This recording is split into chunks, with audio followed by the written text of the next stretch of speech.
Look, Man United won, West Ham 0. I'm not sure when this video is coming out. It might be coming out straight after the game. It might be coming out a bit late, but I'm sorry, whatever it is.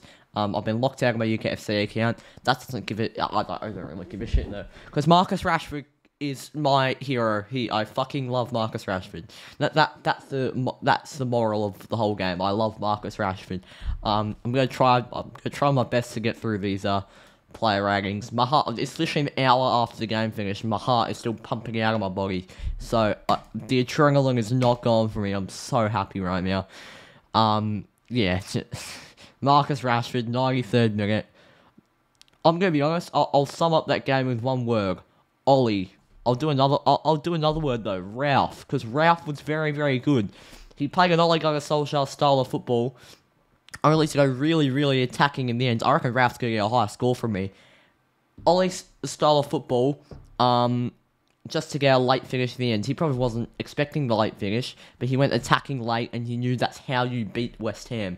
Playing a really passive, dominant in possession game like that. He played like Ollie, but the difference is Ollie thought that was a good game style. Ralph did it because he knew how to beat West Ham, and he did it. Alright, De Gea 6. De Gea is getting a 6 because he had nothing to do. I'm so bloody happy De Gea's not man of the match for the 17th time this season. It's very annoying giving De Gea man of the match every game, because he is man of the match every game.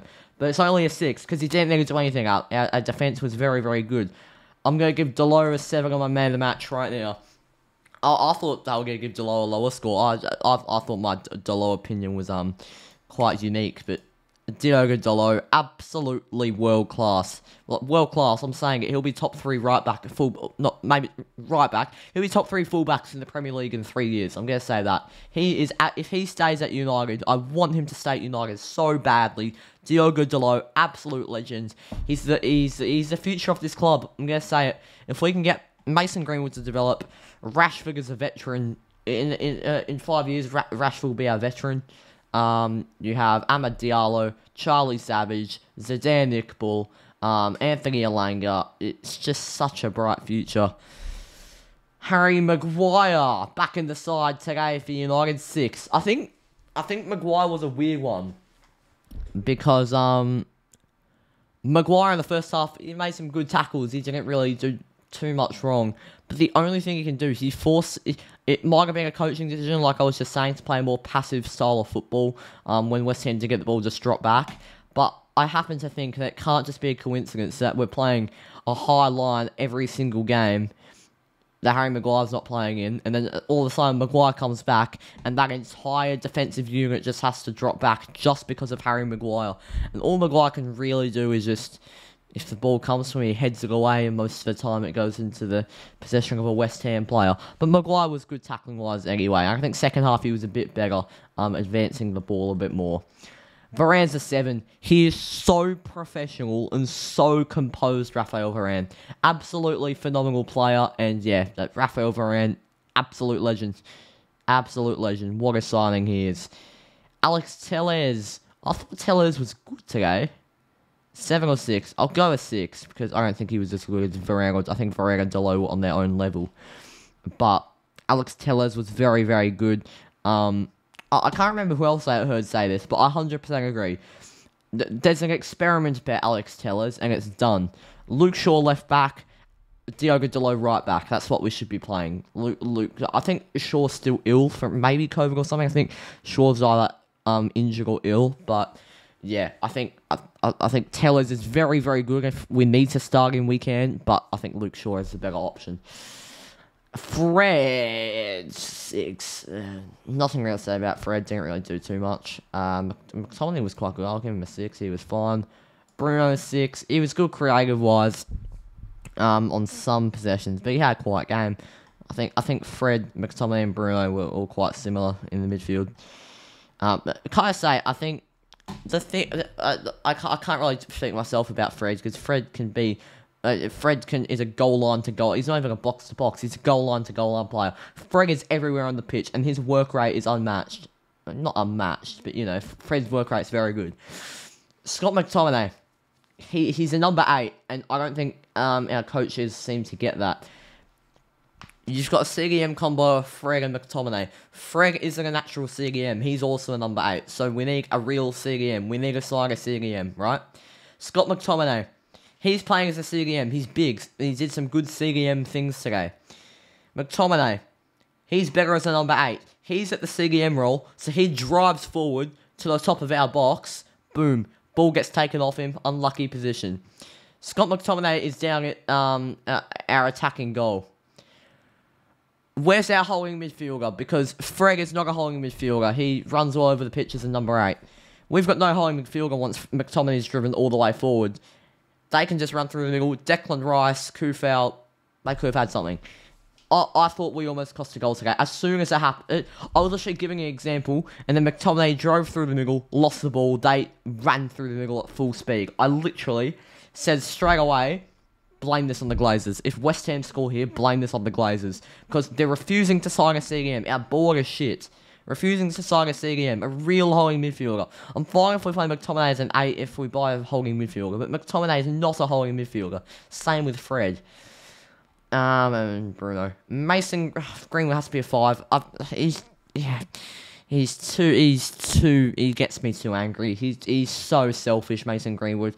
He's the future of this football club. He needs to be playing as a striker, but we can't use a striker partnership of Greenwood and Ronaldo. That just won't work. So I don't know what we'll do with Mason Greenwood, but we'll definitely go do something. Anthony Alanga, 6, fine, average, all good. Had a good few last games and really happy he's starting. Ronaldo, I've been giving Ronaldo a lot of 7s lately. I'll give him a 7 here because he was really good creative-wise. Playing as probably an unintentional false 9. But yeah, I thought Ronaldo was really, really good creatively and positionally. 10. I'll give him a 10. But I'm just too excited. I'm going to give Rashford. If I'm being honest, I'm going to give Rashford a 7. Because he scored the winning goal off the bench. But I'm going to give Rashford a 10. We gave Phil Jones a 10 against Wolves.